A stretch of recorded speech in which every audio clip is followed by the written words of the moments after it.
Several tons of nuclear material have been discovered at an undeclared site in Syria, reopening questions about a suspected program developed under Bashar al-Assad. The material was found by inspectors from the International Atomic Energy Agency after Syria's new government voluntarily reported the location in July. Syria says the material is not currently dangerous, but IAEA chief Rafael Grossi warned that it could be misused if left unsecured. Thank you very much, dear Minister. It is a pleasure to be back in Damascus. Today is a good day. Today is a good day for international peace and security.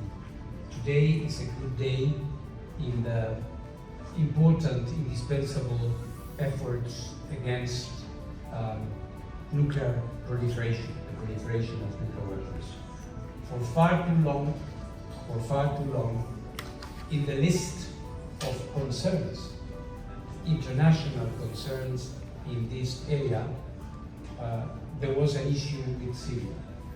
As you mentioned, this government, of course, has nothing to do with that, but since 2011, the IAEA had found Syria in non-compliance in its obligations. And ever since the new government took over, we started working. It's not a matter that has happened 10 days ago or 2 weeks ago. We have been working hard for 18 months, and what we have accomplished yesterday and today is really remarkable. First of all, myself and my team, we were out at the site of Deir where a very comprehensive work of excavation and exploration is taking place now, at this point. And this is very important because, of course, this validates the long-standing evaluation, the IAEA, that a nuclear facility was being built in secrecy. And today, very important, and after your courageous decision to inform us that there was another place, another site where nuclear material had been stored, we were able to access this place. This has enormous importance, dear friends.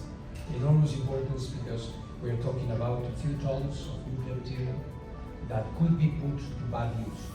And Syria has decided to open up this site to the inspectors of the IAEA, and this material will be accounted for, will be put within the international safeguards system. And in this way, we will be able to work towards the restoration of Syria as a country in full compliance with all its legal obligations in the area of nuclear non-proliferation. Our experts are going to be working very hard now with your experts.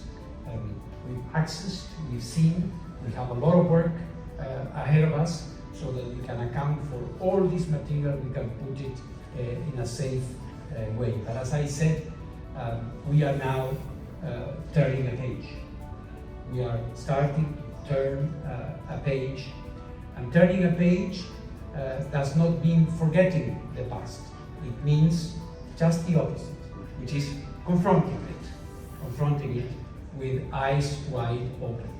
And you are doing, I remember my conversations with President Bashar about this, and your commitment, this commitment, the commitment of the Atomic Energy Commission of Syria to work with the IAEA is to be praised. So now we are going to be working together in order to re-establish the good standing of Syria in this area, so that, as you rightly said,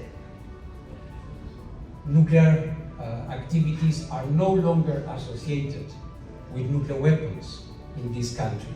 Nuclear technology is going to be associated with energy, nuclear technology is going to be associated with health, nuclear technology is going to be associated full with water management as it should be. So, as I said, today is a really good day. Congratulations.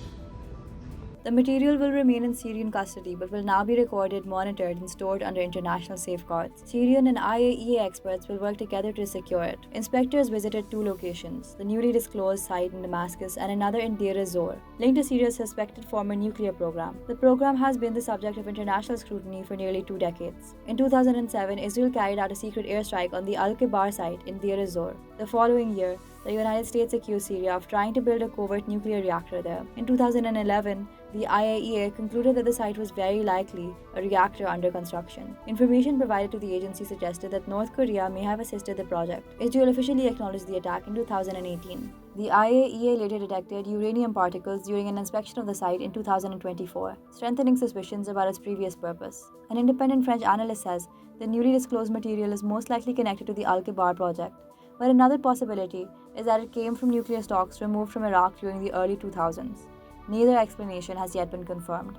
The IAEA is now conducting excavation and investigative work at Deir ez-Zor to determine the material's origin and establish the full extent of Syria's past nuclear activity. A separate report by Axios said the United States and the IAEA had discussed removing material from a clandestine Syrian site after consultations with Syria and Israel. According to that report, Israel had been monitoring a location known as Site 99 and had threatened to attack it. The IAEA's public statement, however, says the material will remain under Syrian control with international oversight. Since Assad's removal in late 2024, Syria's new authorities have promised to cooperate with the UN watchdog over nuclear activities concealed during his family rule. The discovery could help investigators establish whether Syria had pursued a weapons capability, what happened to the program after the 2007 Israeli strike, and whether any other undeclared material remains.